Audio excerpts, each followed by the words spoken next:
Switzerland is a very special country with very special people. Home to 8 million with over 20% foreigners, the Swiss can be very distant and appear to be very cold in the beginning.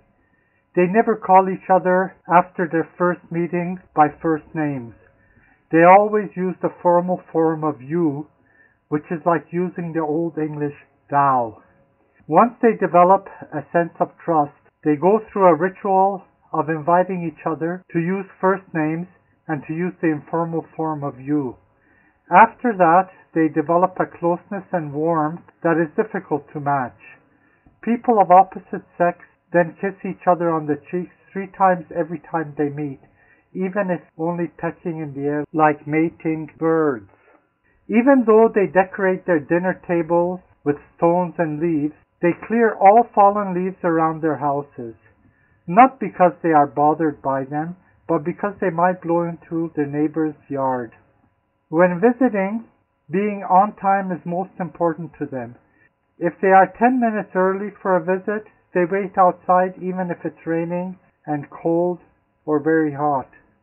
If they are delayed, even if it's only by 10 minutes, they phone to let you know.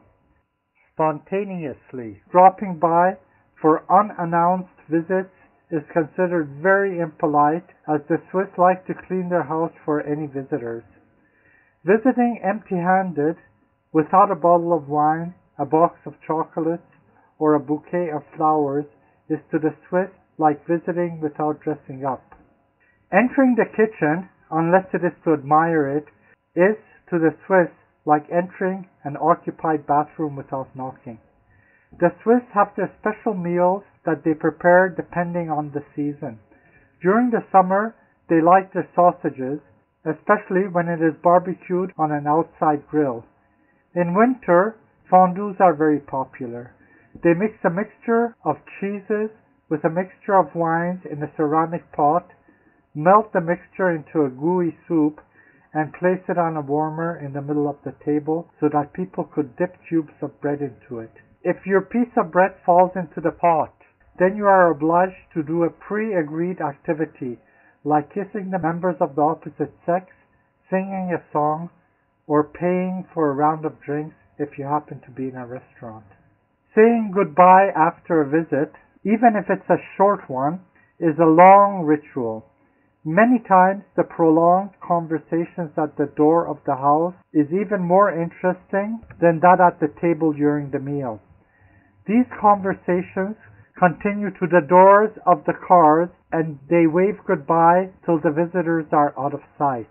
While police are usually out of sight, they nevertheless seem to be informed of everything that happens in the community.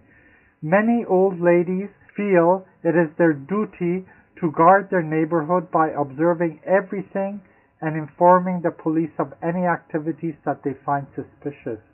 Many young Swiss feel it is their duty to apologize to foreigners about things like the old spying ladies and the banksters' involvement with stolen gold from the last war. Switzerland has a lot to teach. If you are tolerant, then you earn trust, and with trust, you have peace and time to think and develop quality ideas and products. One of the most beautiful places in the heart of Europe, Switzerland has become a safe haven for the wealthy that trust the Swiss with their money. Swiss have always attracted rich tourists who have built castles and private schools for their privileged children. It is the birthplace of the International Red Cross organization and the World Banking. The Swiss are ingenious people who make good quality, reliable products and inventions like bells, Alp horns, yodeling, watches, bread, cheese, wine, and a universal pocket tool called the Swiss Army knife. Their national sports are wrestling on a ring of sawdust, Hornnussen, a sport between golf and baseball, and boulder and flag throwing, and bell ringing. Schwingen, which is the swing in German, is a dance of strength where the object is to get your opponent on his back. If you do that, you win, and you have to help the loser up and brush the sawdust off his back. There are many moves, and points are given for each one. One move, with one of the highest points, is a very quick series of moves called the short, perfected by Fritz Schwander, who is shown in the white in the photograph. The move has the following steps. Use the force of an opponent's leap to lift him off the ground, and like a tango dancer, lead him backward to the floor and fall on him just to make sure he stays there for a while.